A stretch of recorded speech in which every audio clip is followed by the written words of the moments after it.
سلام، امیدوارم هفته معاملاتی خوبی رو پشت سر گذاشته باشید. امروز گزارش اشتغال بخش غیرکشاورزی آمریکا توی ماه آگوست یا همون NFP اعلام شدش و تاثیرهایی توی قیمت طلا و بازار داشتش. اما قبل از اینکه بریم ادامه ویدیو رو ببینیم، اگر دوست داشتید پیج منو فالو کنید و این پست رو لایک کنید. گزارش اشتغال بخش غیرکشاورزی آمریکا یا همون NFP نشون میده که چند نفر تو بخش غیرکشاورزی آمریکا شغل پیدا کردن و از قوی‌ترین نشانه‌های سلامت اقتصاد آمریکا. اما این گزارش چه تأثیری تو قیمت بازار داره؟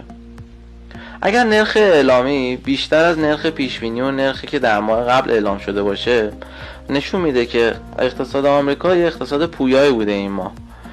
پس دلار قوی میشه و قیمت طلا افت پیدا میکنه. اما این ماه نرخ اعلامی خیلی کمتر از نرخی بودش که پیشبینی میشدش.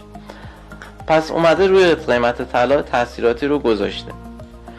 همونطوری که میبینید قیمت طلا هرچی نزدیک به ساعت 4 میشه رنج میشه و معامله‌گرا منتظر میمونن که با قیمت اعلام بشه، نرخ اعلام بشه.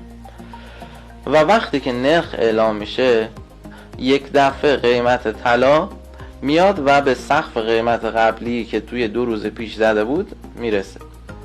پس اگر معامله‌گر هستید سعی کنید نیم ساعت قبل از اعلام نرخ و نیم ساعت بعد از اعلام نرخ جلوی معاملاتتون رو بگیرید و معاملاتتون رو مدیریت کنید.